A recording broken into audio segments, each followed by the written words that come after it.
5월 12일 찐시황 방송 시작하겠습니다. 오늘 나오신 분은 박창윤 메이크잇 이사님. 안녕하세요. 네, 안녕하세요. 네. 자, 오늘 시장 우리 아침 방송에서 참 많이 걱정을 했었는데 네. 그런대로 잘 버티는 것 같아요. 그런대로 잘 버틴다는 생각은 하고는 있지만 개별 주당만으로는 네, 지금 오늘 하루만 놓고 보면 이러한 부분 같은 경우가 오늘이 바닥이다라고 확신할 수가 없는 부분이죠. 그러니까 최근에 그래도 오늘 낙폭을 줄이는 모습이 나타나고 있습니다. 장 초반만 하더라도 코스피는 1%, 코스닥이 2% 빠졌는데 이러한 부분 자체가 좀 일정 부분 돌리는 모습이 나타나니까 시장에서는 그래도 일정 부분 다행이다라는 얘기가 나올 법도 한데 이번 주 같은 경우에도 얼마 전에도 코스닥이 마이너스 3.4%까지 빠지다가 이게 마이너스 0.5%까지 낙폭을 딱 줄이다 보니까 이제 그저께 이런 모습이 나타나니까 시장에서는 이제 바닥 잡은 거 아니냐 하면서 좀 일부 안도할 찰나에 어제도 떨어지고 오늘도 떨어지고 이런 모습이 나타나다 보니까 시장에서는 이게 끝날 때까지 완전히 끝난 건 아니구나 하는 생각을 하고 있고요. 특히 시장이 지금은 정상이 아니죠. 나스닥도 뭐 하루에 뭐 한 4% 떨어지고 5% 떨어지고 그리고 조금 올랐다가 또 급락 나오고 이러한 모습이 계속 되풀이되고 있기 때문에 시장에서 떨어지는 칼날을 잡기보다는 완전히 바닥을 확인하고 우리가 확인 이후에 대응하는 이런 부분이 좀 더 중요할 것 같습니다. 네, 일단 그 미국 CPI 이 실망감 때문에 미국도 흔들렸는데 그렇죠. 예, 그러나 하여튼 미국은 뭐 많이 올랐으니까 우리 뭐 어제 무슨 리포트 보니까 양심적으로 한국 시장은 빠지면 안 된다 이런 얘기가 있던데 어쨌든 지수는 좀 버티네요. 코스피는. 네, 미국 4월 CPI 사실 이번 주 경제 지표에서 가장 중요한 부분이었죠. 시장의 예상치 이런 부분을 좀 상회하는 모습이 나타났습니다. 물론 전월 대비해서 약간은 둔화가 되는 모습이 나타났었죠. 미 3월 CPI는 8.5% 전년비 상승하는 모습이었는데 시장에서는 지금 이런 부분이 4월 들어서는 8.3%로 일정 부분 둔화가 되는 모습이 나타났었지만 시장에서 이제 기대치 자체는 8.1% 정도였기 때문에 아직까지 시장에서 얘기하고 있는 물가가 이제 피크를 치고 이제 아웃됐다 이런 부분 자체는 좀 더 확인이 필요하다 이런 얘기가 나오면서 시장은 어제 다시 한번 기술주 성장주 중심으로 또 급락이 나타났었죠. 그리고 이제 가장 물가 변동성이 큰 이런 가격 변동이 큰 에너지나 이런 식음료 제외한 근원 CPI 같은 경우도 6% 넘어갔고 예상치 상회하는 모습이 또 다시 한번 나타나면서 시장을 흔들리는 모습이 포착이 되었습니다. 특히나 최근에 뭐 이런 항공권이라든지 그리고 또 이런 주택 관련되어 있는 이런 비용 자체가 큰 폭으로 급등하는 모습이 나타나면서 시장에서는 다시 한번 이런 그 생활 물가 관련된 장바구니 물가 관련되어서도 실질적으로 시장에서 우려감을 좀 더 키워놓은 부분이 있기 때문에 아무래도 아직까지는 좀 더 확인이 필요하다고 보고 있는 것 같아요. 특히나 우리가 최근에 급등하는 부분, 최근 CPI에서 큰 비중을 차지했었던 에너지나 일부 중고차 이런 부분에서도 좀 더 둔화가 되는 모습 자체는 나타났었지만 아직까지도 높은 수준을 유지를 하고 있었고요.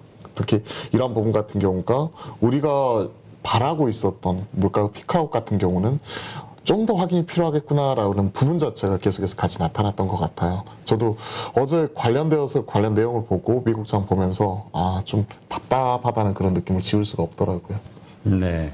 자, 지금 밤사이에 유럽 시장은 좀 올랐어요. 잘 네. 많이 올랐는데 미국은 저렇게 큰 충격이 있었고 지금 뭐 항생도 좀 빠졌고 또 네. 상해도 뭐 상해는 보합인 것 같아요. 오르락 내리락 하고 있으니까.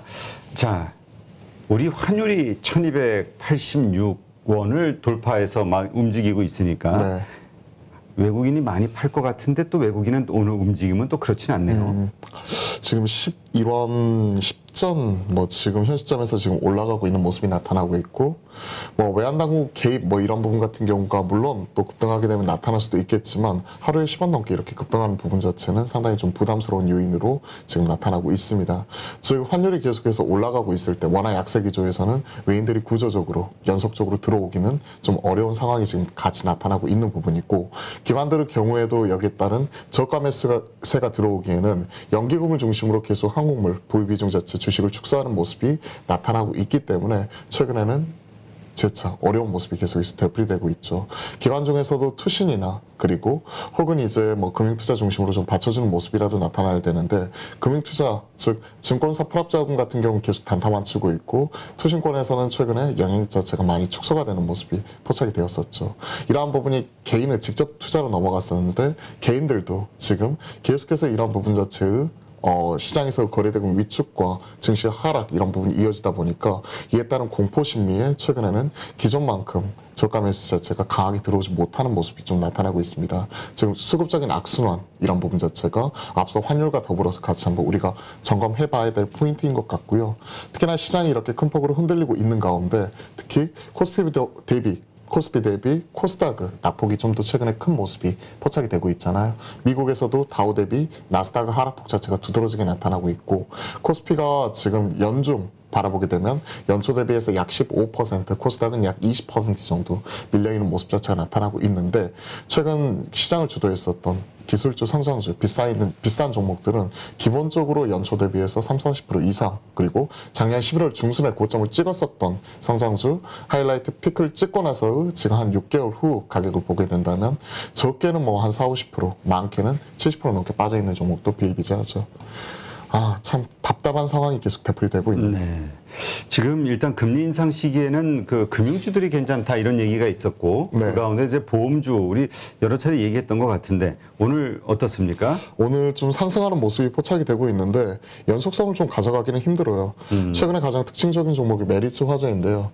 6월달에 코스피 200 이런 종목이 편입이 될 수 있다 이 부분 때문에 사실은 기존에 이런 얘기가 나오게 되면 상승하는 모습이 나타났었는데 어제는 좀 급락이 나왔었거든요. 왜냐하면 코스피 200 편입되면 공매도 맞을 수 있다. 그렇죠. 사실 이거는 꿈보다 해몽이라고 해석하기 나름인 것 같아요. 코스피 200 정기 편입하면서 신규 인덱스 자금 유입되는 거는 긍정적인 부분이지만 코스피 200 편입이 되면서 공매도고 타겟이 될 수 있다 이러면서 이제 빠지는 부분인데 결국 시장 등락에 따라서 움직이는 모습이 나타나고 있고 지금 보험주 중에서 메리츠 화재를 하나 좀 특징적인 부분으로 예를 들어서 말씀드렸는데 최근에 뭐 은행주나 보험주나 그래도 제갈길 가고 있는 것 같아요. 최근에 뭐 금융주 중심으로는 일본기에 좋은 실적을 발표를 했고 또 분기배당 이런 부분 자체가 계속 나타나고 있는 이러한 상황이고요. 새 정부 들어서 다시 한번 이제 대출 확대 이런 부분도 좀 더 나타날 수가 있는 부분이고 부동산 규제 완화 이런 부분도 같이 나타날 수가 있기 때문에 최근에는 그래도 분위기 자체는 좋게 만들어가고 있는 게 은행주 분위기인 것 같고 최근에 보험주를 중심으로는 좀 올라오는 모습 자체가 포착이 되고 있는데 현대해상이나 롯데 손해보험 같은 이런 손해보험주들 중심으로 좀 더 올라오고 있는 게 특징적으로 잡히고 있는 포인트인 것 같습니다. 네. 자, 그러니까 지금 많은 분들이 지금 들고 있어서 참 헷갈릴 거예요. 지금 내가 들고 있는 주식 이거 네. 뭐 종목 갈아타기를 해야 된다라고는 생각하는데 갈아타고 싶은 종목은 또 많이 올랐고. 그쵸. 지금은요 완전한 종목장인 것 같아요. 종목인데 종목을 구별하는 기준도 실적과 밸류를 같이 봐야 될 것 같습니다. 지금은 실적이 잘 나와도 떨어지는 모습이 나타나요. 예를 들어서 삼성전자, LG에너지솔루션, 현대차, 기아 공통적으로 다 실적 잘 나온 대형주죠. 그런데 오히려 이제 이러한 부분은 예를 들어서 포스코 같은 경우에는 중국이 지금 셧다운 문제 때문에 안 그래도 수요 둔화될 수 있다. 이런 부분 얘기 나오면서 떨어지고 삼성전자 이런 저점 찍고 이제 올라가야 되는데 내년부터 PC나 게임 쪽 이런 쪽이 이제는 오히려 다운사이클 들어갈 수 있다 이러면서 또 떨어지고 그리고 현대차, 기아 이런 부분도 올라가야 되는데 시장 지금 글로벌 공급망 둔화 다시 한번 중국 발 셧다운으로 인해서 이런 얘기가 다시 한번 나오다 보니까 또 흔들리고 이러한 모습이 나타나고 있기 때문에 지금은 실적이 잘 나온다고 하더라도 어느 정도 밸류에이션이 뒷받침되면서 시장에서 이런 빠른 순환매에 좀 적응할 수 있는 개별적인 종목 중심으로만 올라가는 참 어려운 장이다 이렇게 말씀드릴 수밖에 없을 것 같아요. 네. 지금 오늘 시장 특징주로 보면은 기아가 좀 계속 어제 이어서 강한 모습. 네. 카카오가 이렇게 좀 빠지네요. 네. 하이브도 그렇고. 최근에 고밸류 종목들은 다 부담스러워요. 카카오 네이버 계속해서 연중 저점 계속해서 낮춰나가는 모습이 나타나고 있죠. 카카오는 이번에 어닝 쇼크 났습니다. 대략 한 1,200억 정도 기록했던 걸로 기억을 하는데 시장은 추정치 대비해서 큰 폭으로 미스하는 모습이 나타났었고요. 낮춰져 있는 눈높이에서도 1,500억은 해주겠지 했는데 한 1,200억, 1,300억 정도 그 정도 레벨 단에서 나왔기 때문에 시장은 추정치 미스하는 부분과 그리고 최근에 보면 카카오나 네이버 가지고 있는 이런 플랫폼으로서 이런 그 시장에서 프리미엄을 주었던 부분 자체 큰 폭의 축소 자체가 나타나고 있다는 부분이죠. 이런 부분은 우리가 생각을 해봐야 될 것 같아요. 우리가 주식 투자를 할 때 결국 은행에 넣어놓는 것보다는 어느 정도 리스크를 감안하지만 우리가 거기에 따른 기대 수익률 자체가 기대 수익률 자체가 높았기 때문에 우리가 투자하는 부분이잖아요. 하지만 최근에 이제 금리 자체가 급등을 했다는 거는 이에 따른 요구 수익률 자체도 급등을 한다는 부분입니다. 그 부분과 비교를 해봐야 되는 거죠. 최근에 지금 이런 것들을 생각해 볼 필요가 있을 것 같아요. 지금 우리나라 인플레이션율 같은 경우 얼마죠? 대략 한 4% 정도 되는 거죠. 한 4% 정도에다가 지금 우리나라 국고채 3년물이 대략 한 2.9%대 후반, 중후반 이쪽에서 움직이고 있습니다. 한 3% 전후 감안하게 되면 대략 우리가 생각하게 되는 수익률, 요구 수익률 기본이 한 7% 정도 되는 거죠. 거기에 리스크 프리미엄을 더해서 우리가 수익률, 요구 수익률 자체를 결정을 하게 되는 건데 이 부분 자체하고 비교를 해봐야 돼요. 가만히 있어도 지금 7%가 깎이는 부분이고 최소한 주식을 투자할 때는 이 이상은 나와줘야 됩니다. 리스크 프리미엄 감안하면 7% 플러스 알파이기 때문에 그런 것들을 생각을 하게 된다면 성장주가 그 정도 성장을 보여줄 수 있을까에 대해서 고민이 필요한데 오히려 시장은 추정치 하회하면서 성장이 축소가 되고 있는 구간이니까 이에 따른 프리미엄 축소가 빠르게 나타나고 있고요. 미국은 더하죠. 왜냐하면 우리나라 인플레이션율 지금 4%인데 미국은 얼마죠? 8% 얘기하잖아요. 그렇죠. 8%에다가 미국채 올해 말 기준 뭐 이런 부분 생각을 해보고 2년물 이런 것들 감안하게 된다면 이쪽은 10%가 넘어가요. 요구 수익률. 그렇죠. 거기에다가 리스크 프리미엄을 더해야 되는 부분이기 때문에 성장주가 그 정도 이상의 지금 성장과 수익 이런 부분의 계산이 꾸준히 나올 수 있느냐에 대해서 지금 의구심이 나오고 있고 그에 따른 프리미엄 축소 자체가 가파르게 나오고 있는 게 현 시장 상황인 것 같습니다. 네.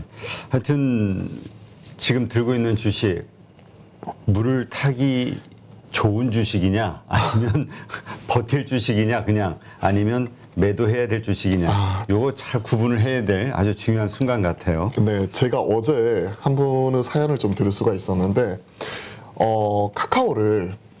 카카오를 이제 물을 타다 보니까 비중이 한 70% 정도 된다. 어떻게 해야 되느냐. 비중이 확 늘어. 네, 그리고 이제 근데 이해가 돼. 그럴 수 있을 것 같아. 처음부터요. 어떤 분들은 뭐 한 종목 사놓고 나는 뭐 아니면 도야 이 종목과 내 운명을 같이 하겠어 해서 몰빵 찍으시는 분들도 계시겠지만 대다수 투자자분들이 처음부터 이 종목 비중이 높진 않아요. 처음에는 겁이 나니까 많이 올라 있는 종목 같은 경우는 뭐 5%든 10%든 조금만 사놓고 혹은 1, 2%만 사놓고 좀 지켜보는 거죠. 그러다가 올라가면 자신감이 생겨서 더 사요. 그러다 더 올라가면 어느 정도 이제 좀 지켜보다가 이제 떨어지면 야 드디어 이제 찬스가 왔어 늘릴 기회야 해서 샀다가 처음에 샀었을 때는 좋지만 그게 계속해서 떨어지다 보면 이게 20%, 30%, 40%, 50% 넘어가다 보면 이제 손 쓸 수 없는 거죠. 그 다음부터 어떻게 해야 되느냐? 사놨으니까 이제 기도해야죠. BNP, Buy and Pray.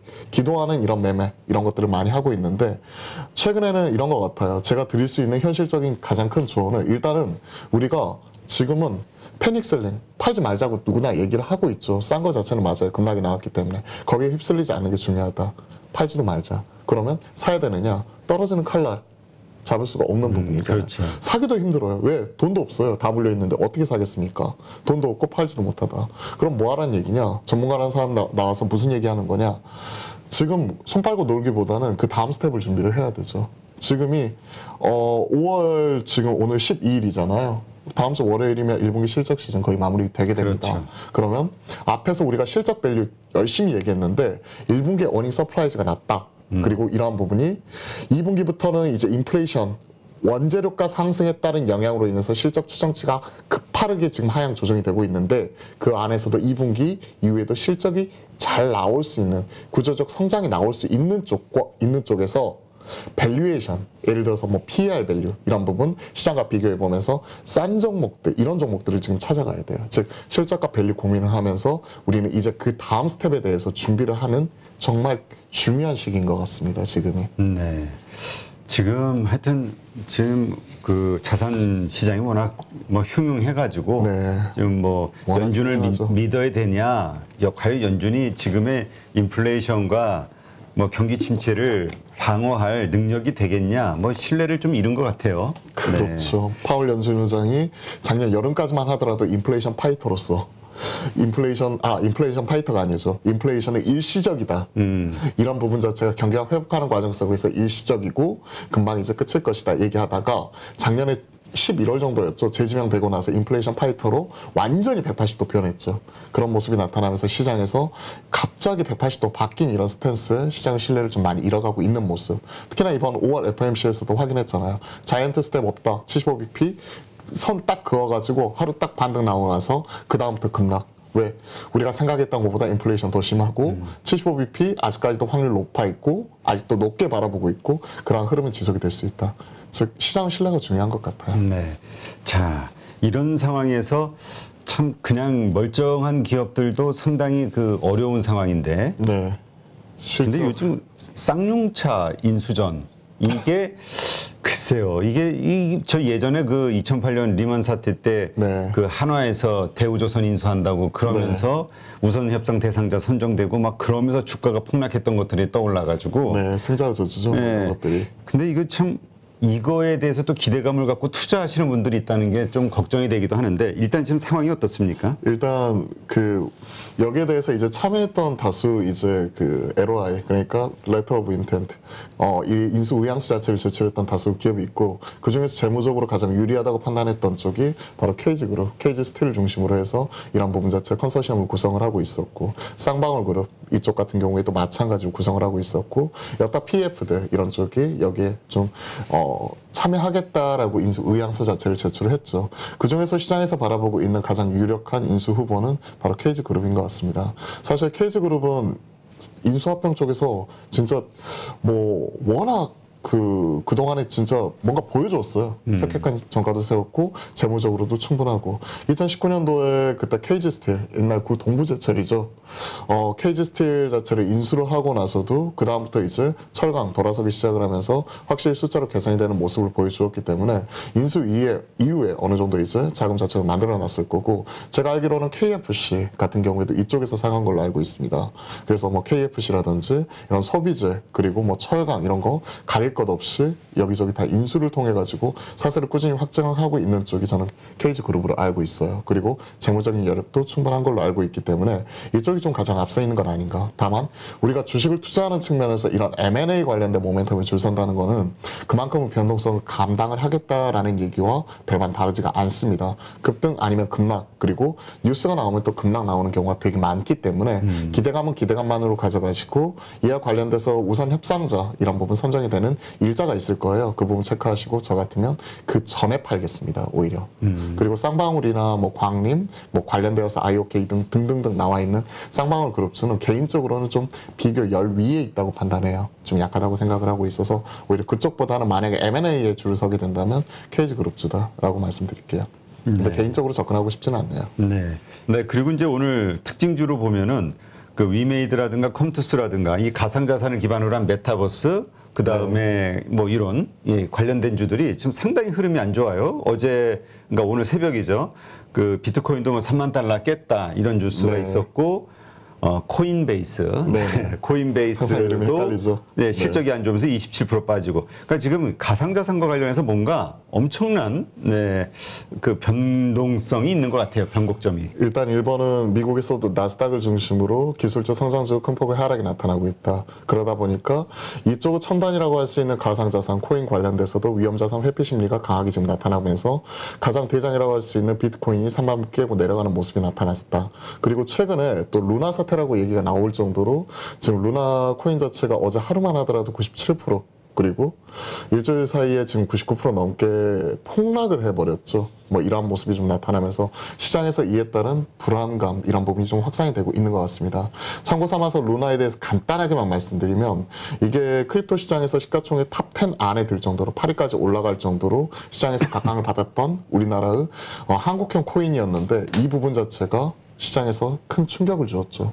일각에서는 뭐 리먼 사태와 비교이 되는 이런 가상자산 시장에서 충격 아니냐라는 말이 나올 정도로 시장에서 큰 충격을 주다 보니까 시장에서는 위믹스 베이스 이런 플랫폼을 구축을 하고 있는 위메이드나 C2X 베이스 플랫폼을 구축하고 있는 이런 컴투스 홀딩스를 위시한 컴투스나 관련돼서 같이 흔들리는 모습이 나타나고 있고, 그리고 이제 이런 테라폼 랩스, 즉 루나라는 것 자체가 테라의 이런 그 스테이블 코인으로서 가치를 유지하기 위해서 만든 한국형 코인인데 컴투스가 테라폼 랩스에 투자를 했거든요.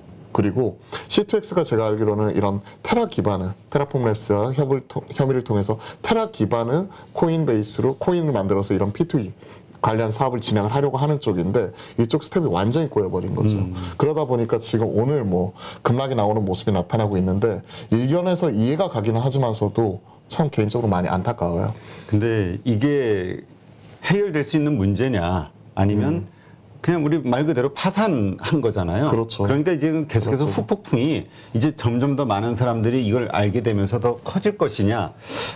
일단 후자일 것 같긴 한데. 시장에서 신뢰를 잃어버렸다는 것 자체가 이렇게 부메랑이 되어서 돌아오는 근데 것 문제는 같습니다. 가상자산, 이게 그래도 글로벌 8위까지 올라왔던 자산이 이렇게 네. 파산이 돼버리면 결국 다른 어떤 알트코인들로 다 이게 전이가 되면서 그렇죠. 이게 다 비슷한 어떤 신뢰를 잃으니까 화폐의 가장 기본이 신뢰잖아요. 그렇죠. 화폐는 아니지만. 그래서 우리가 뭐 디지털 달러 뭐 이런 얘기하면서 이제 금보다는 우리가 비트코인의 시대다 뭐 이런 식으로 하면서 이제 시장에서 이런 신뢰감 이런 부분을 찾기 위해서 정말 노력을 했었고 변동성이 워낙 크니까 최근에 이런 달러와 1대1 이런 가치 이런 것들을 유지를 하기 위해서 뭐 국채라든지 안전자산 이런 부분 유치를 통해서 이런 부분을 노력하고 있는 스테이블 코인 자체가 많이 있었었죠. 근데 그러한 부분이 전반적인 이런 그 신뢰 자체를 한번 깨져버리는 모습 자체가 나타나다 보니까 사실 이에 따른 뭐 알트코인을 비롯한 그리고 대장주라고 할 수 있는 비트코인이나 이더리움 같은 경우도 큰 폭의 흔들림 자체가 같이 나타나는 것 같습니다. 특히나 지금 시장 환경 자체가 좋지는 않아요. 작년까지만 하더라도 그래도 패드가 뭔가 해주겠지. 돈을 풀어서 유동성 환경 속에서 어느 정도 성장에 대해서 시장에서 주목을 하는 부분이었다면 올해부터는 금리 올리고 시장에서 유동성 흡수하는 모습, 금융 긴축이 나타나면서 이에 따른 이제 유동성 안 그래도 축소가 되고 있는 상황에서 주식 같은 경우에도 이제 뭐 연저점 이런 부분을 계속 깨고 밑으로 내려가고 있는 이러한 상황이잖아요. 그러한 상황에서 24시간 거래되는 가상자산은 그리고 주식이라는 것 자체가 그래도 뒷배가 있는 부분이잖아요. 기업이라는 실체를 가지고 이쪽을 통해서 돈을 버는 부분 자체가 있는데 가상자산이라는 것 자체는 저도 가상자산 전문가가 아니기 때문에 잘은 모르겠지만 그와 관련되어서 결국 신뢰관계, 커뮤니티 신뢰관계가 구축이 되어야 되는데 그런 부분이 크게 흔들렸다는 측면에서 주식보다도 좀 더 크게 흔들리는 모습이 이쪽에서 같이 나타나고 있는 것 같습니다. 그러다 보니까 우스갯소리로 안 그래도 주식하는데 힘든데 주식이면 이 정도면 안전자산이지라고 말이 나올 정도로 시장에서는 그만큼 이런 투심에 취약한 게 가상자산 코인 시장이 아닌가라고 바라보고 있습니다. 네. 그러니까 이게 지금 아까 우리 리먼 사태, 가상자산의 리먼 사태라고 이제 뭐 그 언론에서도 이야기하고 있다 보니까 네. 큰 어떤 사건인 것 같아요. 잘은 모르지만. 그러면 그냥 자연스럽게 생각할 수 있는 게 리먼 사태 우리가 전체적으로 그 전 세계 금융이 다 흔들렸으니까 네네. 전 세계 그 가상자산과 관련된 이 암호화폐들이 전부 엄청난 또 어떤 흔들리는 상황이 오지 않겠냐. 이게 과연 또 물론 그쪽 암호화폐 투자하시는 분들 입장에서는 또 엄청난 일이지만 네.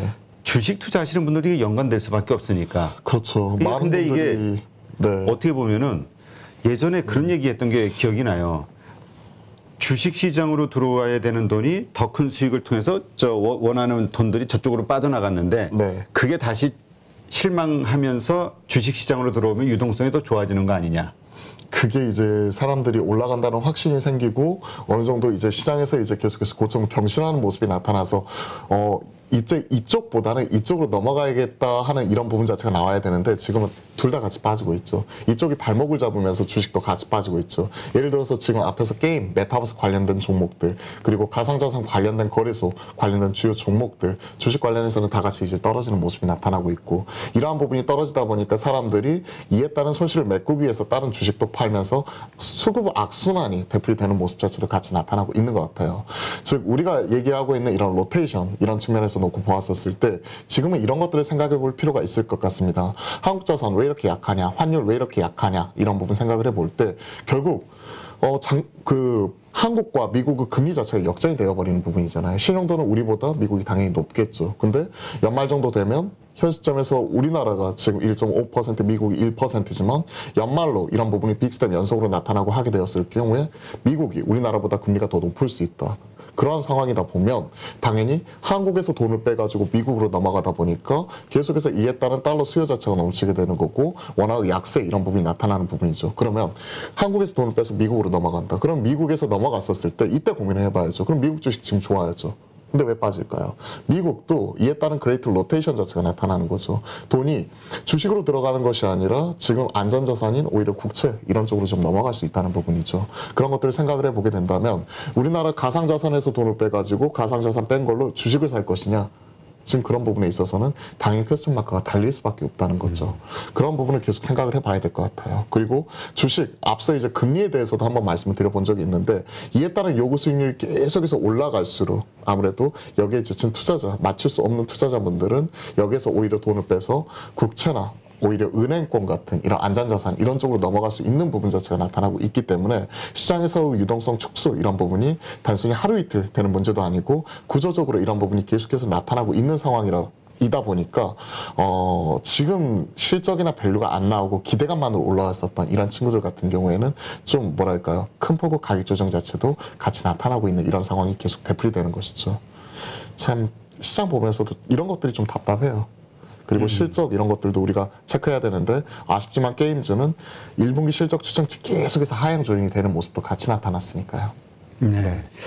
참 이게 그러니까 하여튼 자산시장 전체가 지금 뭔가 우리 버블 폭락 이런 얘기를 했었는데 그게 좀 현실화되는 게 아닌가라는 두려움도 좀 생기고 그러니까 네. 지금 투자자들이 기댈 곳이 없는 것 같아요. 네, 뭔가 좀 그나마 기대 볼 만한 것들을 고민을 해봐야 되는데 지금 사지도 못하고 팔지도 못하고 그 다음 스텝을 준비를 하는데 지금 현재 시장에서 냉정하게 따져보자고요. 지난달 이번 달에 그래도 시장에서 올라오는 쪽이 뭐 전쟁 관련 인플레이션 관련된 종목들, 예를 들어서 사료, 비료 뭐 이와 관련된 종목들이 대부분이겠죠. 그리고 뭐 비철금속 관련된 일부, 그리고 최근에 정책 관련된 종목들, 뭐 로봇이니 UAM이니 원전이니 하는 이런 정책 관련된 이런 주요 종목들, 이런 쪽만 테마성 순환매가 나타나고 있어요. 시장이 실적이 잘 나오는 종목, 대형주들도 삼성전자도 계속해서 저점을 뚫고 내려가다 보니까 한정되어 있는 수급이 단기적인 모멘텀, 테마를 찾아가지고 계속해서 돌아가면서 테마성 장세가 나타나고 있다는 거는 시장 체력이 좋지 않다는 얘기죠.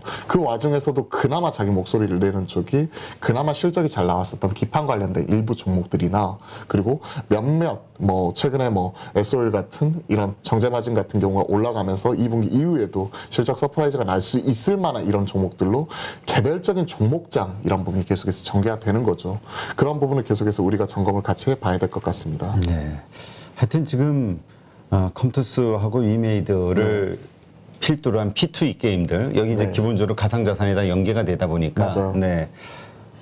그렇다면 지금 엄청나게 빠져서 고민스러운 분들인데 더 큰 엄청난 그 대형 악재가 터져버려가지고 어떻게 될지 모르겠네요. 그렇죠. 안 그래도 그쪽 같은 경우에 게임사들이 작년에 패러다임 시프트가 나타났었죠. 그냥 기존의 P2W에서 P2E로 변경이 되는 상황이니까 돈 쓰는 게임에서 돈 버는 게임으로 넘어가면서 이제 사람들 인력을 많이 충원을 했습니다. 그리고 연구개발비 엄청나게 투자를 해서 이제 우리는 관련돼서 P2E 관련해서 우리가 먼저 위메이드 뒤를 이어서 깃발을 꽂겠습니다라고 딱 부르짖고 이제 돈을 많이 썼는데 지금 문제는 그 판 자체가 완전히 흔들리는 모습이 같이 나타나고 있잖아요.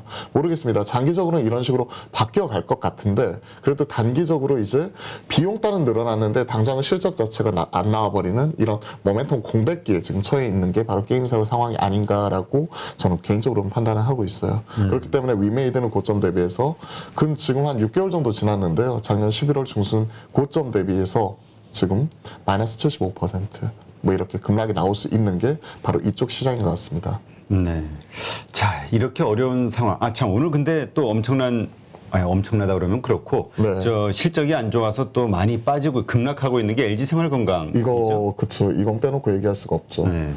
참 이쪽이 실적별로 보면 같은 섹터 안에서도 차별화되는 모습이 나타나요. 아모레퍼시픽은 오히려 어닝 서프라이즈 나오면서 상대적으로 좋은 모습이 포착이 되었었거든요.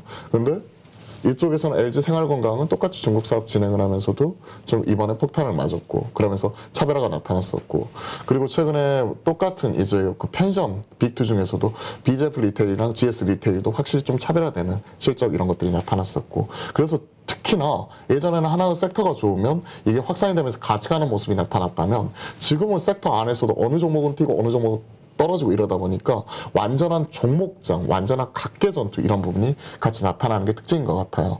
지금 LG생활건강이 지금 두 자릿수 하락을 기록을 하고 있죠. 13% 뭐 14% 뭐 이렇게 떨어지는 모습도 저 체크를 했는데 그런 모습을 보게 된다면 이렇게까지 떨어져야 되나? 사실 오늘 떨어지기 이전에도 보면요. 많이 빠졌잖아요. 네.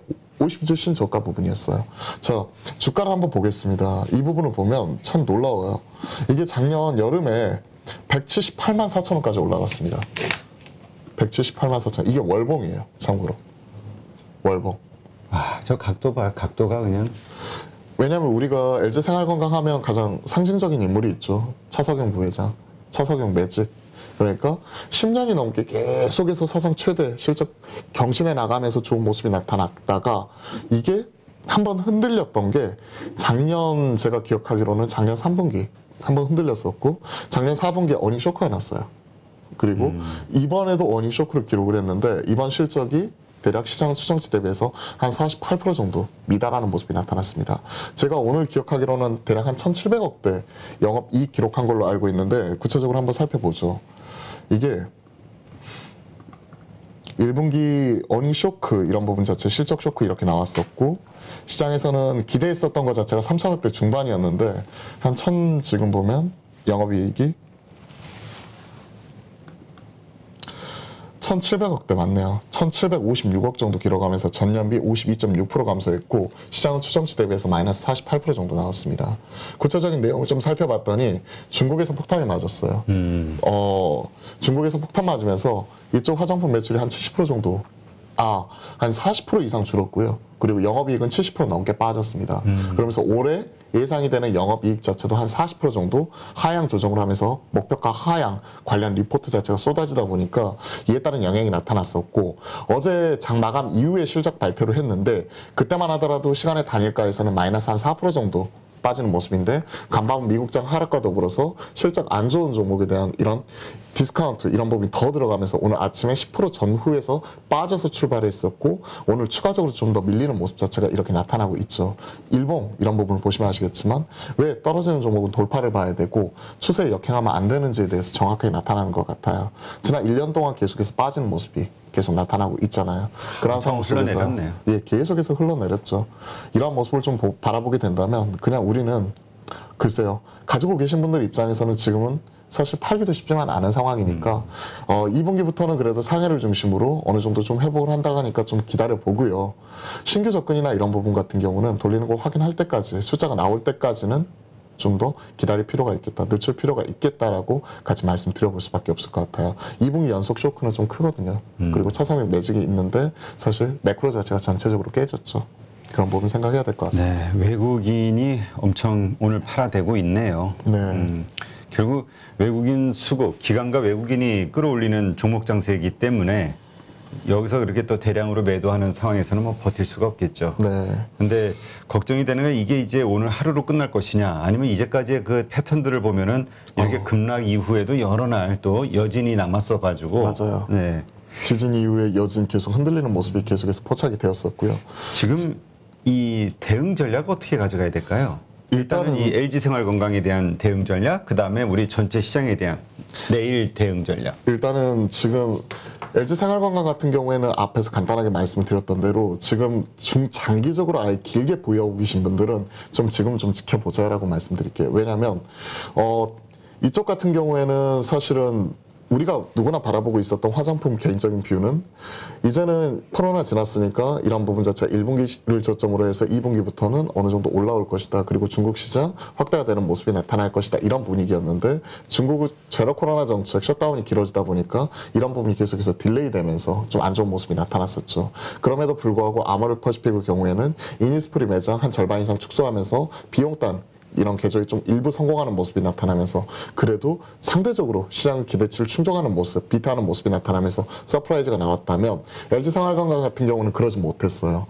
그렇기 때문에 중장기적으로는 이러한 부분 관련해서 아직까지도 팔고 계시지 않으신 분들 작년에 178만 원까지 갔다가 지금 앞에 100만 원이 사라졌잖아요. 그리고 70만 원 초반인데 지금까지 팔지 못하신 분들은 오히려 지금 패닉셀링에 휩쓸려서 지금 팔기보다는 오히려 상해부터 조금씩은 풀리는 모습은 약간은 나타나니까 그런 부분 숫자 돌리는 거 확인하고 좀 더 차석영 부회장을 믿고 좀 더 기다려보자라고 말씀드릴 수밖에 없고 단기적으로 트레이딩 하시는 분들은 지금은 매수 타임이 아니라고 말씀드린 거죠. 추세에 역행하는 부분 아닌 거고 최근에 1년 내내 쭉쭉쭉쭉 빠지다 보니까 파실 분들은 웬만하면 다 파셨을 것 같아요. 저감에서 들어오신 분들도 지금은 어느 정도 좀 흔들릴 수밖에 없는 이러한 상황이었기 때문에 지금은 신규 매수 접근 자체는 좀 숫자 확인되기 전까지는 기다려보고, 그리고 이런 분들 만약에 내가 10% 언더로 만약에 손절할 수 있으면 좀 쳐내는 것도 하나의 방법이지 않을까, 이런 것도 생각을 하고 있습니다. 네, 그렇군요. 자, 그러면 내일장. 시장 전반적으로 어떻게 봐야 될까요? 시장이 추가적으로 크게 흔들리는 모습이 나타나고 있습니다. 나스닥도 지금 이거를 100번 말씀드리는 것보다 이걸 한번 보여드리는 게 좋을 것 같아요. 자, 일단 이게 미국에서 나스닥 차트입니다. 뭐 100번 이렇게 드리는 것보다 지금 계속해서 연중 저점 뚫고 내려가는 떨어지는 칼날 같은 이러한 상황이잖아요. 그리고 하루의 변동폭이 3% 4%가 기본입니다. 지수가 3, 4%가 기본이라는 얘기는 뭐 웬만한 이런 기술적 성장을 대표하는 이런 종목들은 기본적으로 한 7, 8%, 한 10%까지도 떨어진다는 얘기예요.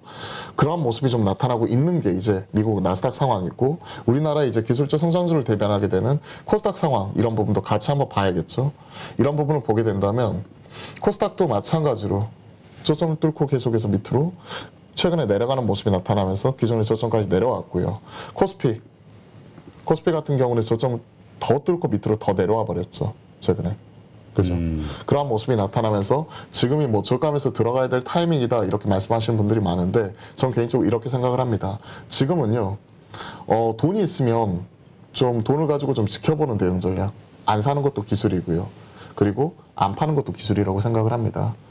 안 사고 안 팔고 그러면 놀라는 얘기냐? 아니죠. 말씀드렸던 대로 다음 주 월요일이면 실적 시즌 마무리되니까 고리 깊으면 이제 산이 높을 수 있죠. 이런 부분을 좀 반등을 기다리면서, 반등했을 때 시장에서 가장 빠르게 반등이 나올 수 있는 종목들로 이제 포트폴리오 변화를 준비를 해 나가야 되는 시기인 것 같아요. 지금은 안 사고 안 팔고 지금 포트폴리오를 갖고 있다. 그러면 반등이 나왔었을 때 일정 부분 지금 실적과 밸류가 뒷받침 안 되는 실망감을 줬던, 즉 22년 첫 번째 성적표에서 성적표가 잘 안 나왔었던 친구들은 시장에 반등이 나왔을 땐 그때 줄이는 걸 생각을 해야 되고요. 그러면 지금 공부를 통해 가지고 그때 줄이면서 이제 포트폴리오를 그쪽으로 바꿔가야 되는 거죠. 실적 밸류가 나오는 친구들 중심으로 바꿔가야 될, 지금은 준비를 하는 시기지 뭔가 액션을 취할 시기는 좀 아닌 것 같아요.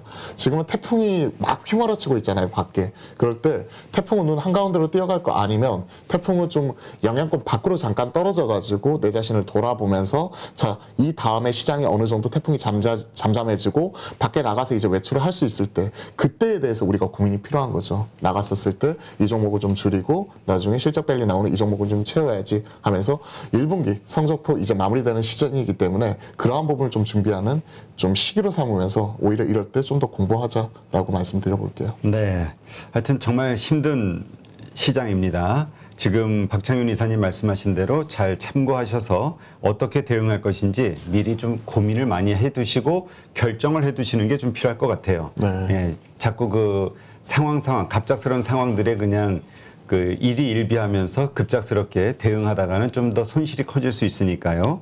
네, 잘 어떻게 내가 들고 있는 종목, 그 다음에 어떻게 매도할 것인지에 대한 고민을 미리 잘 대응 전략을 세워두시기 바랍니다. 네, 이제까지 좋은 인사이트 함께 해주신 메이크잇 박창윤 이사님 고맙습니다. 감사합니다. 네, 그럼 이어서 중국 현지의 인터뷰를 진행을 하도록 하겠습니다. 김철윤 대표님, 네, 포엔스 조명 제어 시스템 회사인데, 네, 지금 현재 중국에서 현지 그 청두에서 사업을 하고 계시고요. 네, 현지에서 중국의 그 상황들, 봉쇄와 관련된, 그다음에 경제와 관련된, 부동산과 관련된 현지 분위기를 좀 한번 생생하게 듣고자 연결을 했습니다. 잠시만요.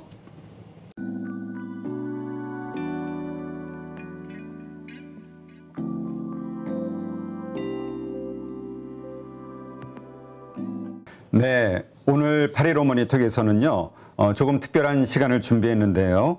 지금 중국 경제 침체, 이러한 걱정들 때문에 뭐 미국뿐만 아니라 한국 증시 많이 흔들리고 있습니다. 그리고 그 경기 침체를 부르는 뭐 여러 가지 요소가 있겠지만 가장 큰 요소로 지금 중국 봉쇄, 코로나 제로 정책에 의한 중국 봉쇄가 상당히 큰 우려를 주고 있는데, 시진핑 주석 같은 경우는 뭐 이것을 계속 장기적으로 끌고 갈 계획이다라고 이제 시장에서는 이해하고 있기 때문에 더 불안해하고 있습니다. 지금 이와 관련해서 중국 현지 분위기 어떤지 현지에서 사업을 하고 계시는 사업가 한 분을 초대해서 그분께 중국 현지의 생생한 분위기를 한번 듣도록 하겠습니다. 포엔스 조명 제어 시스템 기업이죠. 한 중국 비즈니스를 하신 지는 6년 정도 됐고요. 현재 1년간 청두에서 현지에 머물면서 사업을 하고 계시는 포엔스 김철윤 대표님 모셨습니다. 안녕하세요, 대표님. 예, 안녕하십니까. 반갑습니다. 네. 지금 어떻게 중국의 그 봉쇄 문제, 우리는 되게 많이 걱정을 하고 있는데 청두 지금 계신 곳은 괜찮습니까? 청두 지역 내에서는 뭐 괜찮은데 청두 지역 자체가 인구가 2,100만이 되다 보니까 뭐 굉장히 큰 지역이 되다 보니까 지역 내에 활동하는 데는 거의 제한이 없습니다. 지금 상해가 봉쇄됐죠? 네네. 상해하고 또 지금 그러니까 현재 지금 봉쇄와 관련해서 진행되고 있는 상황들 한번 좀 정리를 해봐 주시죠. 예. 크게 먼저 그리면은, 우리가 알고 있는 격리 제도가 완전 격리가 있고, 반격리가 있고, 그리고 통행 제한 정도, 이렇게 세 가지로 구분이 되는데, 반격리는 A급과 B급 정도로 구분이 될 수가 있겠습니다. 하나하나 뜯어보면, 완전 격리는 말 그대로 방 안에서 꼼짝 못 합니다. 집 안에서만 그냥 가만히 있어야 되고요. 그리고 반격리는 한국으로 뭐 쉽게 예를 들면 한 동 정도 같은 동네 정도는 왔다 갔다 하는데 다른 동네를 가려면은 승인을 받아야 됩니다. 그 승인이란 거는 그 바로 옆 동네를 가더라도 그 동네에 가서 최소 14일은 격리를 해줘야 됩니다. 해외 우리 나가듯이. 예. 그리고 B급 정도라는 거는 한국으로 그냥 쉽게 예를 들면 뭐 지방에 한국의 지방에 보면 C급 도시가 있는데 C 정도 안에서는 자유롭게 그나마 자유롭게 왔다 갔다 하는데 다른 C를 가려면은 같은 도 내에 다른 C를 가더라도 보면은 14일은 격리 각오하고 가야 됩니다. 여기서 말하는 14일은 완전 격리를 말합니다. 그리고 좀 전에 말씀드렸듯이 통행 제한 뭐 이런 거는 말씀드렸는데 예를 들어서 한국으로 치면은 뭐 전라남도 나주시에서 강원도 강릉시로 갈 수는 있습니다. 갈 수는 있습니다. 그런데 또 그 갈 수 있는 지역이 보면 지금 현재 분위기로 봐서는 갈 수 있는 도시 한 절반 정도 보면 되고요. 그 절반 정도가 다른 타 시도에 갈 수 있더라도 보면은 14일은 격리를 각오하고 가야 됩니다. 그렇기 때문에 지금 현재는 보면은 경제적인 상황으로 봤을 때는 지방의 일개 시 내에서 왔다 갔다 거리는 정도 경제 규모이지 그 도내에 다른 시하고도 교역이 상당히 좀 제한이 많은 상태입니다. 사람이 그 정도니까 뭐 사실 우리가 출퇴근하더라도 뭐 우리 개념으로 보면은 다른 시에 살다가 서울로 출근할 수도 있고 서울에 사는 사람이 뭐 경기도 어디 뭐 안산이나 안양이나 뭐 이런 식으로 출근할 수 있는 거잖아요. 이거 자체가 딱 끊기는 거군요. 그렇습니다. 지금 뭐 우리 한국어로 표현하면은 경기도 주민이 서울로 출근은 못 한다고 이해하는 게 쉽습니다. 뭐 지금 뭐 테슬라가 됐든 애플이 됐든 뭐 그 공장 가동률이 뚝 떨어졌다. 뭐 그 뭐죠? 생산 대수가 확 떨어졌다. 이런 얘기들이 좀 나오는데 이거는 뭐 전체 그 관련된 그 지역에 있는 기업들, 공장들의 전체적인 상황이 다 그럴 수 있겠네요. 그렇죠. 지금 테슬라라든지 이쪽에 문제가 되는 게 이런 타 도시에 타 지역에 출퇴근하는 인원들을 관리를 하기 위해 가지고 회사 안에 뭐 숙소도 아닌 뭐 공장 창고 같은 데다가 그렇게 임시 숙소를 만들었습니다. 숙소를 만드는데 거기에 또 좀 위험한 또 이런 항체를 가지신 분이 그 한 분이 또 집단 감염을 일으키면서 지금 뭐 며칠 전에 신문에도 크게 났던 게 이런 요인이라고 이해를 하시면 쉽습니다. 지금 그러면 상해, 봉쇄 이거는 어느 정도 진척된 상황입니까? 이제 좀 자꾸 우리 뭐 좋은 뉴스가 자꾸 들려가지고 풀어질 것 같은. 지금 현격하게 특히 5월 들어서는 완전히 눈에 띄게 지금 잡혀 있고요. 아, 잡혔어요? 예, 예. 지금 상해 인구가 그냥 손쉽게 한 2,600만 정도 인구를 가지는데 우리가 말하는 한 완전 격리는 1,200만 정도 만 명 정도 추산을 하고 있는데 나머지 비격리 지역, 완전 격리가 아닌 한 1,400만 명 중에서는 지금 어제부로는 0명이 나왔습니다. 아, 그럼 그래, 잡혔다는 얘기네요. 예, 물건은 한 일주일 전부터 완전히 눈에 띌 정도로 많이 잡았습니다. 네, 지금 상해 말고 또 지금 봉쇄에 들어간 곳이 어디가 있죠? 베이징이 뭐 위험하다 뭐 이런 얘기가 뉴스에서 본 것 같은데. 북경 텐지는 지금 우리 한국으로 치면 뭐 저기 노란색 불 정도. 상해는 빨간불이고 그리고 우리가 알려지지 않았지만 가장 고통이 심했던 곳은 하얼빈이었습니다. 거기가 가장 그 뭔가 심했었다가 그 A급이었다 이렇게 그렇죠. 말씀하시는 건가요? 예, 예. 아무래도 하얼빈은 러시아와 교역이 많다 보니까 뭐 러시아 인원들에 대해 가지고 방역 통제가 이루어지기는 상당히 힘들다 보니까 거기서 오는 요인이 아니었을까. 그래서 하얼빈이라든지 하얼빈이 있는 흑룡강성 이게 우리가 대중적으로 알려지지 않았지만은 이쪽 지역이 격리에 대한 고통이 가장 심한 도시로 그렇게 지금 다 이해하고 있습니다. 네. 그러면 지금 이제 외부 다른 나라들이 제일 걱정하는 게 중국의 제로 코로나 정책이 과연 효과적이냐, 이게 과연 지속적으로 할 만한 일이냐, 빨리 이것도 그 자연 면역을 좀 키우는 게 낫지 않냐, 전 세계 경제를 위해서도 그렇고 중국을 위해서도 그렇고 이런 이야기인데 중국 내의 분위기는 어떻습니까? 중국 내에 일반의 그냥 그 정부 통제에 순응하는 분들의 대체적인 분위기는 뭐 이런 상황에서 어쩌겠냐, 좀 더 참자 이런 분위기가 심하고요. 그리고 저처럼 외국인이 봤을 때 이게 좀 숨겨진 문제가 있는 게 하나는 어떻게든 중국은 이제 1만 달러의 국가입니다. 1인당 GDP가. 네. 당연히 1만 달러에 걸맞는 사회 의료 인프라 시설이 있을 거고요. 그 인프라 시설이 보면은 우리라든지 유럽이나 미국처럼 서방 국가의 의료 체계를 생각하기는 좀 힘이 들고요. 그렇기 때문에 거기에 따른 문제. 그리고 또 하나 우리도 간간히 뉴스에 나오지만 중국의 농민공 문제가 심각합니다. 아, 지방 도시에서 도시로 일자리 찾아서 온 사람들. 그렇습니다. 그래서 작게는 뭐 그 인원들이 2억 3천, 2억 6천, 뭐 3억 얘기를 하는데 이 인원들에 대한 통제 관리가 너무 힘이 듭니다. 이거를 뭐 좋게 말해가지고 뭐 그 권유성으로 제도를 해가지고 이분들이 보면은 왜냐하면 이분들은 하루하루 먹고 사는 그리고 오늘 내일을 알 수 없는 동가숙 서가숙 하는 분들이기 때문에 이 인원들을 통제하기가 너무 힘든 분들입니다. 주거지가 일단 일정하지가 않을 수도 있으니까. 그렇습니다.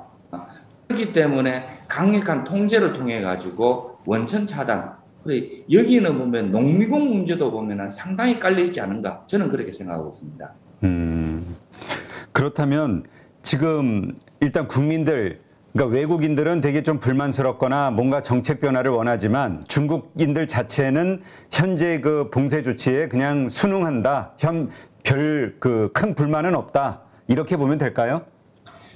네, 뭐 제가 보기에는 거의 99% 이상이 보면은 그냥 순응하고 또 중국 현지의 분들도 보면은 중국의 가장 큰 장점이 많은 인구고 가장 큰 단점이 많은 인구라고 다 알고 있습니다. 그래서 한 번 뚫리면은 너도 나도 우리가 공멸한다고 전부 다 인식을 하고 있습니다. 그렇기 때문에 우리가 느끼기보다는 제가 현재에서 느끼기는 주민과 주민 간의 서로가 이게 묵시적인 감시. 하긴 예. 전에 그 뉴스 보니까 그 코로나 확진자 못 나오게 그 대문에다가 막 그 못지라고 그런 네네. 뉴스를 좀 본 적이 있거든요.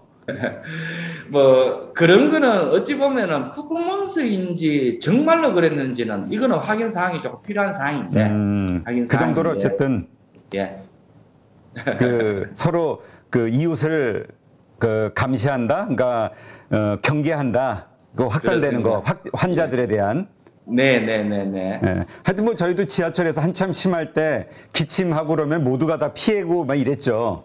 그러니까 이게 그렇습니다. 아주 심각한 그걸로 상황이라고 보시면 보면 되겠죠. 네네네.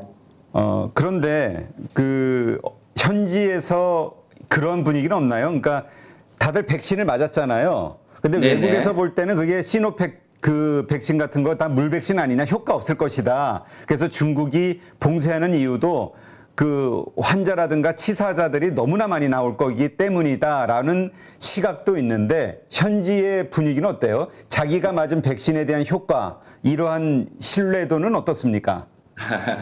뭐 저도 한국 뉴스를 가끔씩 보는데 뭐 그리고 그 미국 뉴스를 자주 보는데 뭐 물백신 얘기는 많이 듣는데 물백신은 중국 국내에서는 그 얘기를 아예 들을 수가 없습니다.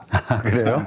왜냐하면 이쪽에서는 중국 자국산밖에 맞지를 않았기 때문에 해외 게 아예 비교할 대상이 없고. 없습니다. 그렇군요. 자, 그러면 이제 우리가 그 이러한 봉쇄, 어쨌든 봉쇄가 되면 그 지역 경제에는 타격이잖아요. 큰 타격. 그리고 이러한 것들이 자꾸 늘어나게 되면은 중국은 또 다른 나라의 또 수출하는 물량들이 많기 때문에 다른 나라의 경제에도 이제 영향을 미치는 건데, 중국 경제 어쨌건 지금 점점 경기 뭐라 그럴까 침체를 걱정할 정도로 지금 성장률이 떨어지고 있잖아요. 이러한 봉쇄 문제, 이게 더 그 속도를 가속화시키는 게 아니냐, 더 경제가 어려워지는 거 아니냐, 중국 경제가. 이러한 걱정들, 이 중국 현지에서도 일어나고 있나요? 뭐 먹고 사는 문제는 어디 가도 어디 가도 아주 민감한 문제이고요. 어디가 아주 민감한 문제이고, 그거는 눈으로도 확인이 가능합니다. 당장 우리 이웃에 쉽게 생각하면은 뭐 점포 임대 그 붙여놓는 광고판, 그게 눈에 띄게 너무 많이 늘어났습니다. 폐업점들. 예. 예. 그래 심심치 않게 볼 수가 있고요. 볼 수가 있고, 다시 이제 원론적으로 크게 경제를 세 가지로 나눠 보면은 결국에는 가정 경제, 기업 경제, 국가 경제 세 가지로 나눌 수가 있을 것 같습니다. 그리고 저도 뭐 가정 생활을 하지만 가정 경제란 거는 아시다시피 중국의 최근부터 급격한 성장을 하면서 가계 소득이 굉장히 늘어났습니다. 근데 뭐 우리 모두 알다시피 월급을 200만 원, 300만 원, 500만 원, 1000만 원을 받더라도 보면은 그 가정은 항상 그게 맞도록 세팅이 되어 있습니다. 근데 중국에 지금 최근에 급격하게 올라왔는데 2, 3년 전에 그렇게 가계 소득에 맞도록 지출이 딱 세팅이 되어 있는데 벌써 이 코로나 여파가 2년 넘게 하다 보니까 가정 수입이 줄어들고, 그러면 결국에는 일반의 가정에서는 빚밖에 없습니다. 대출밖에 그렇죠. 없습니다. 더군다나 집을 산 사람들은.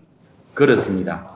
그래서 지금 너도 나도 지금 방금 말씀하신 대로 그 집 대출 거기에 대해 가지고 고민하는 사람이 너무 많습니다. 너무 많고요. 그리고 기업 경제도 보면은 이게 이동이 자유로워야 이게 가능할 건데, 이동이 안 돼 버리니까 당연히 기업 경제는 엉망이 될 거고요. 그리고 국가 경제란 거는 결국에 세수인데, 세수란 거는 뭐 결국에는 기업 아니면은 뭐 일반 국민들이 나올 건데, 기업이나 국민들 모두가 지금 세수가 다 소득이 감소한 상태에다가 지금 아시다시피 저도 지금 작년 같은 경우에 그 PCR 검사를 거의 20번을 했습니다. 아, 많이 하셨네요. 제가 넉 달 반을 강제 격리를 했었는데 20번을 했는데 20번이 전부 무료였습니다. 문제는. 아, 이 비용들을 누가 감당을 합니까? 국가에서 부담을 하는데 아시다시피 PCR 검사란 거는 생산 유발 효과를 가지기는 상당히 힘든 비용들입니다. 비용들이 너무 방대하게 지출이 되다 보니까 세수는 줄어든 상태에다가 이런 복지 비용, 의료 비용이 과도하게 나가게 되니까 국가에서도 움직일 수 있는 그 재원의 한계가 지금 상당히 눈에 띌 정도로 많이 줄었습니다. 지금 그러한 비용들은 지방정부에서 감당을 하나요? 아니면 중앙정부에서 감당을 하나요? 거기까지는 제가 확실하게 잘 모르겠는데, 일단은 기본적인 소요 비용들을 보면은 한국으로 치면 각 시도에 있는 일반 시급에서 일단 지불을 하는데, 광역시도에서 후불 정산을 해주고 보조를 주는지 그까지는 알 길이 없습니다. 알겠습니다. 왜냐하면 전에 그 이야기를 들어보니까 안유아 교수하고 방송하면서 들어보니까 지방정부 재정이 상당히 심각해가지고 부채 비율이라든가 이게 되게 위험하다. 네, 중국 정부의 부채 비율은 낮지만 그런 얘기를 들어서 한번 질문을 드려봤고요. 지금 아시안 게임도 연기가 됐고 뭐 여러 가지 다 연기가 되고 있는 걸 보고 생각하는 것이 이 제로 코로나 정책은 상당히 오래 갈 것이다. 올 하반기까지도 갈 것이다. 이게 결국은 중국 경제를 계속 어렵게 만드는 요인이 되지 않겠냐? 그리고 그게 결국은 전 세계 금융에 어려운 상황을 만드는 게 아니냐? 이게 이제 일반적인 시각인데 어떻습니까? 중국 내에서도 이러한 제로 코로나 정책이 언제까지 가야 된다라고 어떤 뭐라고 그래요? 일반적인 어떤 합의 혹은 기대 이런 어떻습니까? 일단 서로 시간적인 관점에서 한국으로 치면은 예를 들어서 오래 걸리겠죠 하면은 이게 시간 관점에서 좀 시간이 너무 차이 납니다. 한국은 오래 하면은 두세 달을 얘기하지만 이쪽에서는 기본 10년을 얘기를 합니다. 맞아. 중국의 만만디가 있죠. 그러니까 문화 자체가 틀리니까, 다르니까. 그런데 지금 저도 여러 채널을 듣지만은 여러 채널마다 중구난방입니다. 언제까지 갈 것이라 하는 거는. 전부 다 이게 보면은 확실한 팩트가 아니고, 이런 사례를 봤을 때 개인적인 추측이었지. 그러다 보니까는 이 추측들이 보면은 개별마다 다 다릅니다. 그러다 보니까 중구난방식 표현이 되지만 그렇지만 동일하게 결이 한 가지로 흐르는 게 있습니다. 그 하나는 보면은 국제사회에 중국에서 제로 코로나를 방송을 어나운서를 해놓은 게 있습니다. 자랑을 했고 지적을 했고 그렇기 때문에 명분 없는 후퇴는 쉽지 않다. 명분 없는 쉽지는 않다. 그래서 보면은 그 명분이라는 게 보면은 혹자는 보면은 좀 빠르게는 예상하시는 분이 7월 그리고 10월 그리고 올 연말 지나서 내년 설날 지나서 한 3월 정도 이렇게 보시는 분들 다들 다양한 채널인데 다들 어느 누구도 말씀은 하시지만은 정확하게 확신을 못하는 상태입니다. 이거는 알 수가 없는 문제고요. 중국 정부의 의지에 달려 있는 거죠. 그렇죠. 그리고 우리처럼 이게 시민적인 합의 이거는 기대할 수가 없고요. 당이 결심하면 당이 결심하면 그렇습니다. 통제식에 이거는 완전히 탑다운이 아니고 탑다운식에서 지시사항에 가깝기 때문에 그거는 어느 누구로서 단정할 수 없는 사항입니다. 그러다 보니까 이제 이번에 이제 시진핑 주석의 3연임 이것이 성공할 때까지는 이게 분위기를 나쁘게 만들 이유가 없다. 이게 이제 일반적인 시각이잖아요. 그러니까 좀 지속된다고 보는 게 현재로서는 좀 합리적이겠네요. 중국 봉쇄는. 어떻게 보면은 이거는 요 문제에 한해서는 보면은 중국 내에서 시각보다는 중국 외에서 시각이 더 합리적일 거라 저는 그렇게 생각합니다. 그렇죠. 왜냐하면 또 안에 정보가 너무 없습니다. 네. 아, 또 현재 계시니까 또 말씀 잘못했다가 또 갑자기 어려운 일 겪으실까봐 네, 참겠습니다. 그렇다면 중국 내에서 현재 어쨌든 그렇게 그 지역 경제가 점점 어려워지고 그런 게 쌓이다 보면은 이제 전체 중국 경제가 어려워지는 건데 그 경제 어려움을 해소하기 위한 어떤 특별 조치들 이런 게 현재 나오고 있는 게 있습니까? 가시적으로 명하게 지금 발표된 거는 없고요. 발표된 건 없지만은, 너무나도 중국 정부, 중앙정부도 그렇고 지방정부도 그렇고, 너무나도 심각한 상황이라고 누구라도 다 알 수가 있고요. 알 수가 있고, 그래서 일반의 시민들은 보면은 그 정부 발표를 기다리는 입장이고요. 근데 우리가 느끼기에는 뭐 중국의 부채 문제라든지 뭐 이런 거는 다들 아는 사항인데 제가 현지에서 느껴봤을 때 보면은 크게 보면은 중국이 이제 뭐 1, 2년 전에 1만 불에 들어가다 보니까 1만 불이라는 중진국의 늪에 빠졌냐 아니냐 늪에 빠지지 않느냐 그래서 그 성장률도 보면은 뭐 6%, 5% 얘기하는데 뭐 5%, 뭐 어떤 혹자는 보면 4%도 쉽지 않다고 얘기하고 결국에는 중진국의 함정. 근데 거기가 함정에 빠지는데 보면은 뭐 우리는 그래도 IMF라는 그 또 혹까지 달렸고 여기는 그 코로나라는 혹을 달아버린 상태에서 중진국 늪에 빠진 상태고요. 그리고 또 하나의 부채, 저는 이것을 부채보다 더 심각하게 받아들이고 있습니다. 예를 들어서 30년 전에 중국 정부에서 이런 민간의 인프라 시설이라든지 그 투자를 하게 되면 생산 유발 효과가 1.4가 나왔습니다. 네. 예를 들어서 10억을 투자하면은 14억의 유발 효과가 나올 수가 있었던 거죠. 근데 지금은 보면은 0.4가 나옵니다. 10억을 투자하면은 4억이 나오지 6억은 그냥 공중에 날아가 버린 돈입니다.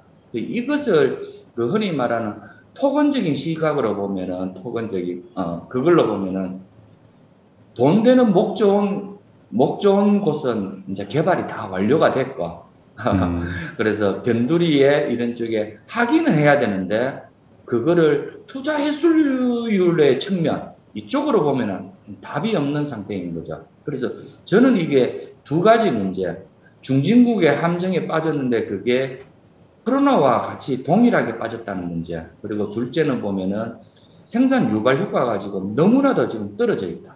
그래서 이거는 생산 유발 효과는 흔히 말하는 효율성하고 관계가 되는데 원래가 효율이 좀 나오기 힘든 구조였는데 거기다가 보면은 지금 개발한 것은 다 개발했는데 비효율적인 남한 상태에다가 거기에다가 또 조직 자체가 비효율이라는 거 이것이 저는 더 큰 심각한 문제라고 그렇게 느끼고 있습니다.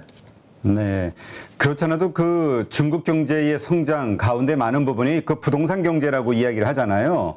근데 사실 작년 하반기부터인가요? 그 헝다그룹 파산 문제가 불거지면서 중국 부동산 상황이 상당히 안 좋은 게 이제 부각이 됐죠. 지금 부동산 경제 그 집값이 엄청나게 폭락하고 있다 이런 이야기도 좀 들렸었는데 그러면 그 집값과 관련해서 어떻게 현지 상황은 어떻습니까? 헝다의 문제가 막상 중국 내부에서는 보면은 우리가 느끼는 한국 사람이 느끼는 만큼 아주 심각한 데미지는 주지를 못했습니다. 중국 내부에서는. 아, 그래요? 예, 이거는 헝다 문제는 보면은 헝다가 그 외부에 그렇게 그 아주 나쁜 소식이 나가기 전에도 보면은 연초에 중국 중앙정부에서 보면은 세 가지 가이드라인을 제시한 게 있습니다. 이런 것에는 우리가 손을 댄다고 분명히 얘기를 했는데 헝다가 그 세 가지 다 걸려버렸습니다. 그래서 그 헝다의 징조는 작년 연초부터도 이미 나왔던 상황인 거예요. 그거는 또 헝다의 그룹 오너의 문제가 개인적인 성향의 문제도 많습니다. 이 비도덕적인 문제가 아니고 전략적인 그 경제적인 투자적인 측면에서 보면은 너무나도 오판 판단 미스를 했습니다. 흔히 말하는 승자의 독주의 개념. 그래 몇 년 전에 3년 전, 5년 전에는 그 오너의 판단이 그때는 맞았는데 최근 1, 2년간에는 보면은 맞지 않은, 그때는 맞고 지금은 틀린다는 개념의 그 개념이었고요. 그리고 흥다가 보면은 중국 전체에서 보면은 차지하는 대출 비용이 크지, 뭐 우리가 한국에서 느끼는 금액 수에 대비해서 비율적인 측면에서 보면은 그다지 크질 않습니다. 네. 흥다 사태가 중국의 집값하고 영향을 연관시킨다는 것은 제가 보기에는 조금의 문제는 있고요. 그것보다는 그 흥다를 포함해서 과거에 토건 세력이 너무나도 많이 부양책을 하다 보니까 이미 과잉 공급이 너무 심하게 이루어졌습니다. 아, 부동산 집 자체에 대해서? 예, 예. 예를 들어서 2019년 3월에 뭐 KBS에서도 방영이 되었지만,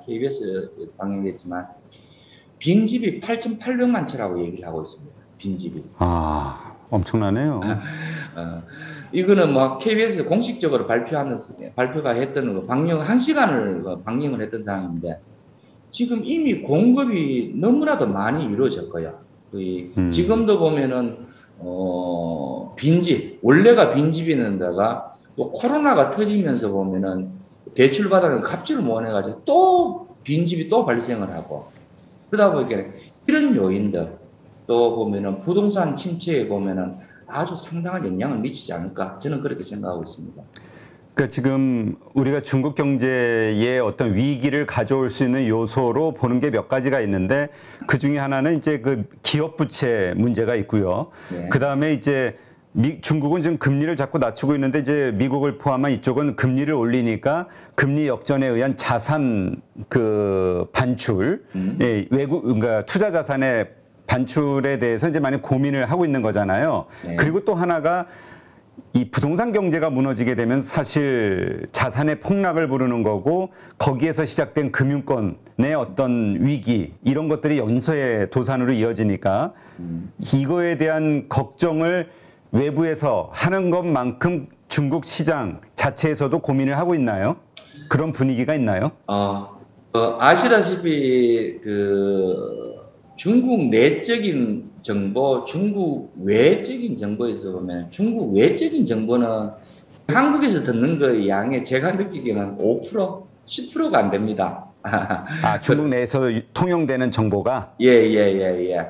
그러다 보니까 정보의 제한이 너무 많기 때문에, 어떻게 보면은 좀 전에 말씀하신 대로 중국 밖에서 보는 시각이 어찌 보면은 더 맞을 수도 있습니다. 그러면은 우리가 고민하고 있는 것들, 걱정하는 것들이 사실상 뭐 현실로 이루어질 수도 있다, 이렇게 이해가 되고요. 근데 이러한 것들을 저희가 가장 기본적으로 갖는 고민은, 당연히 중국 정부 관리들도 다 알 거 아니에요. 뭐 그 정보가 일반인들에게는 통용이 안 된다 하더라도 정부 관리들은 알게 될 거고, 그 중국 경제의 안정을 위해서 이거에 대한 대책을 만들어야 되지 않을까. 그러니까 경기 침체를 막기 위해서 뭔가 부양책을 자꾸 쏟아야 될 것 같고, 부당선을 그 급락, 자산의 폭락을 막기 위해서 뭔가 자꾸 부양책을 써야 될 것 같은데, 그러한 움직임은 현재 없나요? 제가 최근에 많이 느꼈던 거는 보면, 이거는 전 세계가 비슷한 상황입니다. 아주 뭐 한국 돈으로 한 100억 이상 프로젝트가 되면, 크게 사업을 3단계로 나눕니다. 1단계는 보면 시범사업, 그리고 2단계는 예비사업, 3단계는 본사업. 그래서 이거는 뭐 정해진 건 없지만 통상적인 룰로 보면은 1단계 시범사업은 우리가 말하는 샘플 개념이죠. 그래서 전체에 보면 한 1%, 그리고 2단계의 예비는 보면 한 10%, 3단계에 이제 본사업은 한 90% 이렇게 얘기를 하는데, 제가 보기에는 이제 눈에 띄는, 저는 업을 하게 되니까, 그러니까 여기에 손을 조금 댄 거는 같습니다. 손을 댄 거는 보면 저희 입장이 좋은데, 1단계 그 시범사업을 보면 규모를 한 10%. 그리고 2단계 예비 사업을 보면은 한 30%.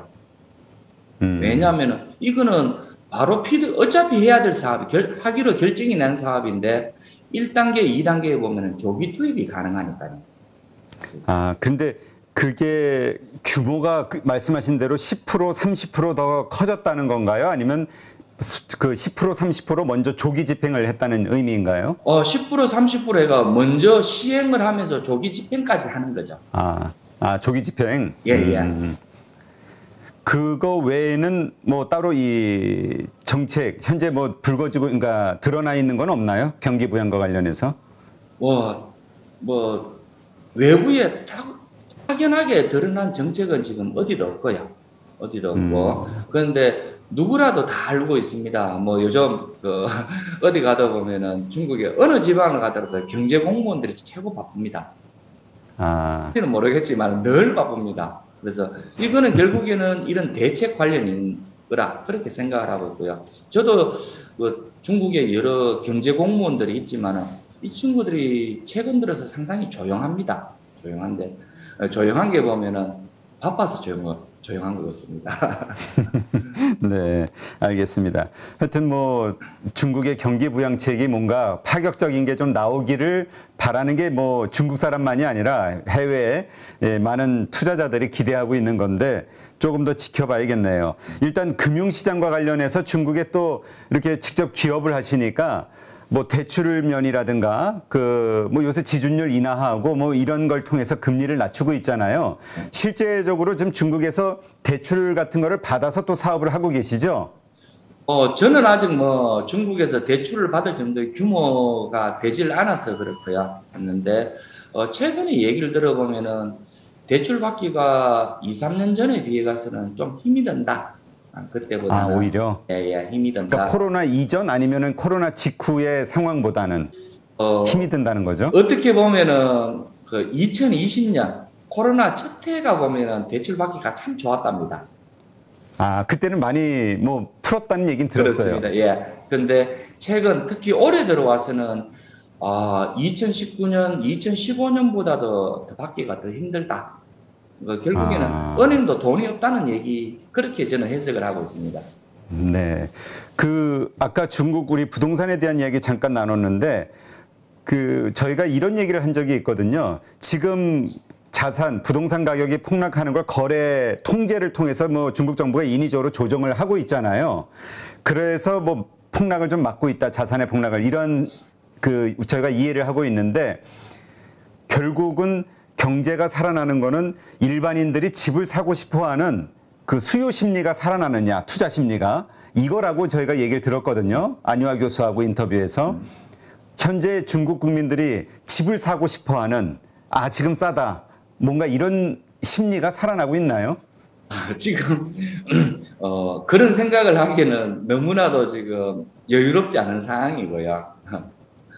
지금처럼 코로나 시국에다가 또 그리고 거기에 따르는 이동의 제한에 따라오는 소득 감소 이거기 때문에 어떻게 보면은 먹고 사는 먹고 뭐 학교 교육 이게 눈앞에 지금 급하고 집은 어떻게 보면은 과거에 비해서는 조금은 더 후순위로 밀린 상태라고 저는 그렇게 얘기를 많이 들었습니다.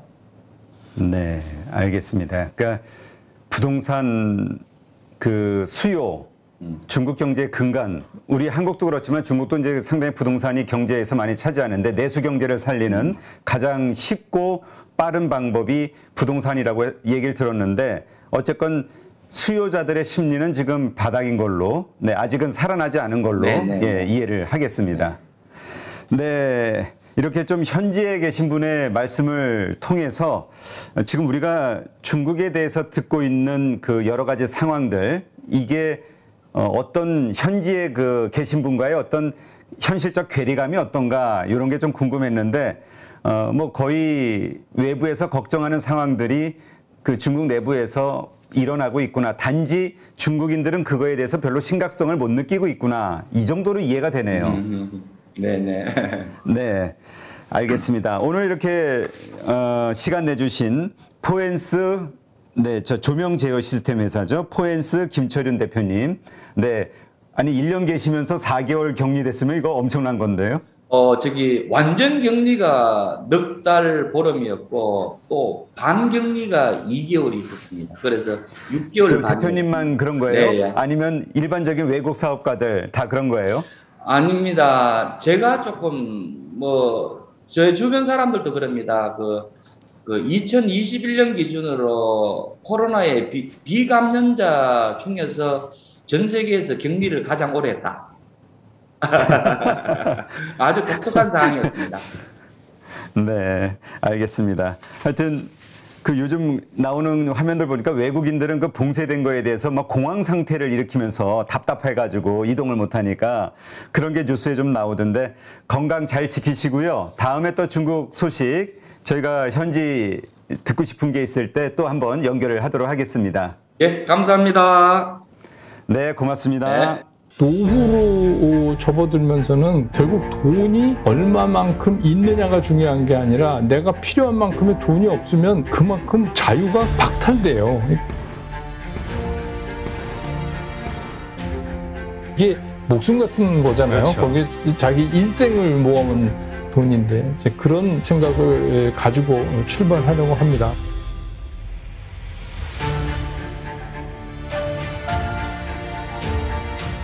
요즘 시장 왜 오르는지 왜 빠지는지 이유를 알 수 없는, 외국인들이 왜 파는지 왜 갑자기 또 사기 시작하는지 전혀 오리무중 알 수 없는 나날들이 연속되고 있고요. 이로 인해서 적극적으로 투자하시는 분들이 상당히 큰 손해를 입는 경우들이 자주 발생하고 있습니다. 그래서 이제 사물놀이 장세라고도 이야기하죠. 사면 물리는 장세. 이러한 때 시장을 보다 정확하게 읽을 수 있다면 얼마나 좋을까요? 젊은 분들이야 이런 경험을 통해서 실력이 커져갈 수 있지만 나이 드신 분들, 그러니까 은퇴하신 분들 혹은 은퇴를 준비하는 분들, 노후 준비 자금을 투자하고 있는 분들 입장에서는 피 같은 돈을 손실을 입고 있기 때문에 많은 고민들을 하고 있습니다. 그래서 이러한 분들을 위해서 저희가 증권가에서 정말 40년간 큰 획을 그으신, 그리고 또 CNBC의 앵커로서 또 정말 많은 전문가들과 토론을 하면서 시장에 상당한 분석을 해오셨던 같은 은퇴자로서 은퇴하신 분들의 마음을 가장 절실하게 이해할 수 있고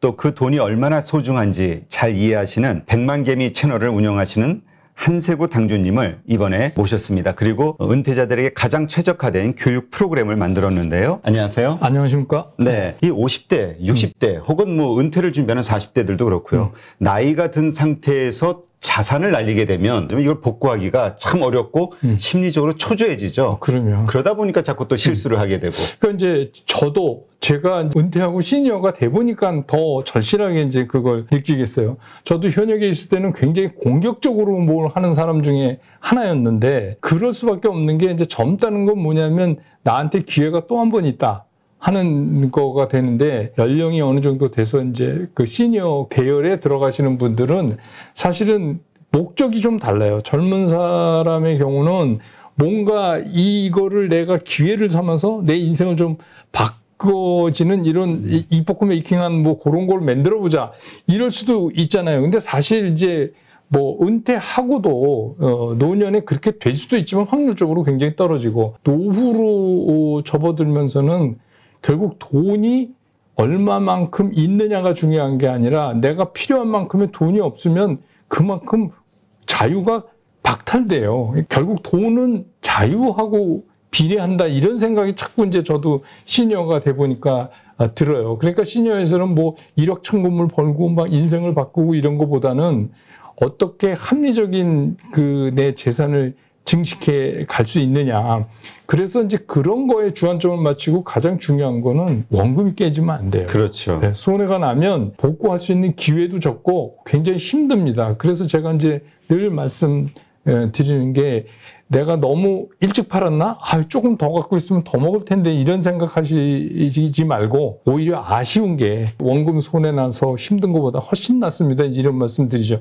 그래서 확실히 이 시니어나 이런 분들의 투자 전략은 큰 거에선 변화가 없겠지만 좀 달라야 된다 이런 생각을 하고 있어요.